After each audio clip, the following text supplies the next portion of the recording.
É possível fazer a vontade de Deus? Na sua opinião, é sim ou é não?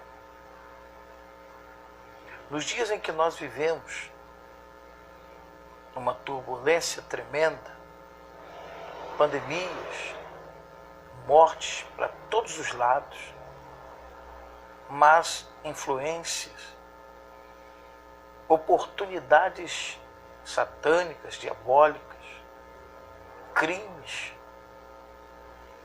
um colorido enganoso, mentiroso, que tem atraído a muitos para a destruição de suas almas. Mas a pergunta é possível fazer a vontade de Deus? Qual a sua resposta, sim ou não?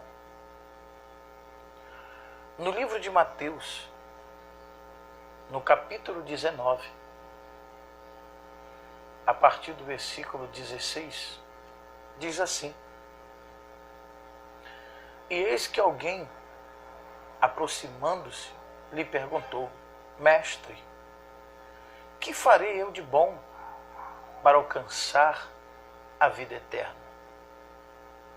Respondeu-lhe Jesus: Por que me perguntas acerca do que é bom? Bom só existe um. Se queres, porém, entrar na vida, guarda os mandamentos. E ele lhe perguntou: Quais?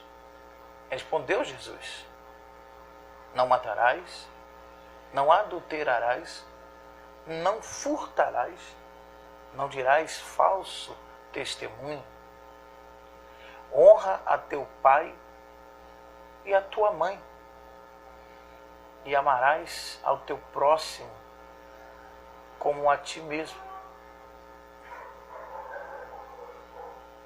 No versículo 20 ele diz: Replicou-lhe o jovem: Tudo isso tenho observado. Que me falta ainda?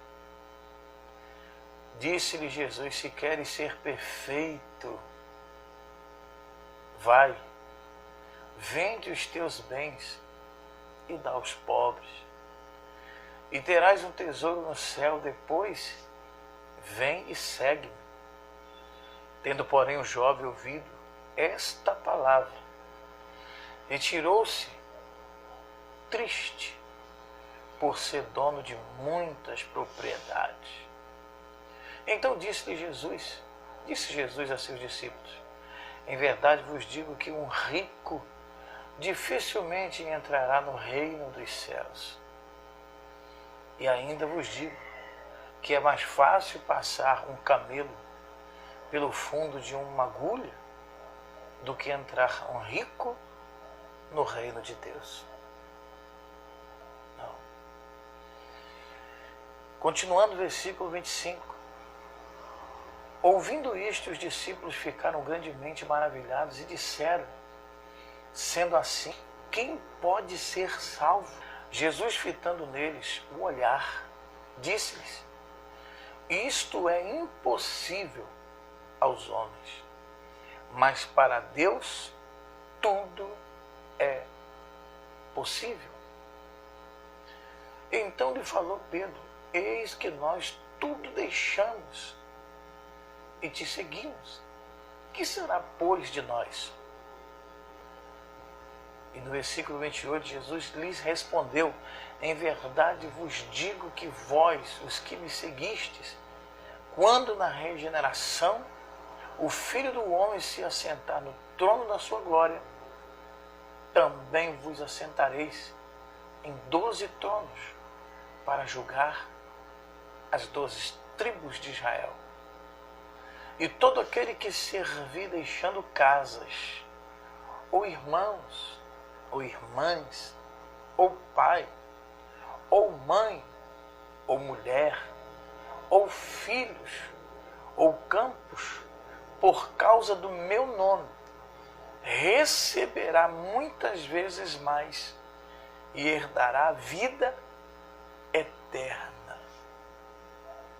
Porém, muitos primeiros serão últimos, e os últimos serão primeiros. Como nós podemos observar essa palavra?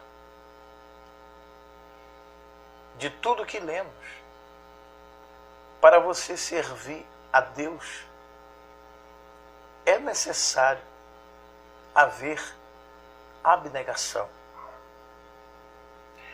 É necessário haver desprendimento. Em outras palavras, renúncia. Renúncia. E nós vemos muitas pessoas presas a bens materiais, presas a salários, a empregos, a negócios, presos a familiares, presos a um relacionamento. Quantos são as pessoas que têm abandonado os caminhos de Deus, não têm conseguido ir até o fim com a sua vida espiritual, porque não têm conseguido abandonar, se desprender, se desapegar, renunciar. Quantos não têm conseguido largar vícios de drogas, de bebidas, de jogos? Quantas são as pessoas que não têm conseguido se desprender de alguma coisa, renunciar? Aqui no livro de Mateus também, no capítulo 16, Mateus 16, 24, ele diz assim: então disse Jesus a seus discípulos: se alguém quer vir após mim, a si mesmo se negue, tome a sua cruz e siga-me. É necessário renunciar. É necessário abandonar o seu eu, o seu ego, a sua vontade. Quando você entende o Evangelho, quando você compreende a palavra de Deus, então você tem que colocar como objetivo a sua salvação acima de tudo.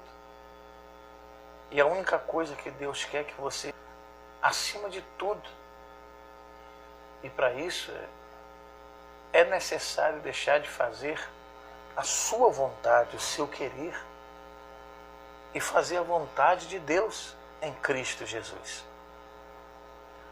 Se nós lermos no livro de Coríntios, 2 Coríntios, no capítulo 4, 2 Coríntios, capítulo 4, a partir do versículo 10, nós vamos ver o seguinte, a seguinte frase: levando sempre no corpo o morrer de Jesus, para que também a sua vida se manifeste em nosso corpo. Porque nós que vivemos somos sempre entregues à morte por causa de Jesus, para que também a vida de Jesus se manifeste em nossa carne mortal, de modo que em nós opera a morte, e em vós a vida. Então, meu amado, é necessário que você venha morrer para este mundo. Morrer para o mundo não é morrer fisicamente, literalmente. Morrer é deixar de satisfazer os seus desejos, as suas vontades, as suas emoções, lutar contra tudo e todos, por um objetivo: sua salvação eterna. Porque um dia Jesus vai voltar para arrebatar a sua igreja. E somente aqueles que se prepararam durante o seu tempo de vida nessa terra é que estarão reinando com Jesus para sempre.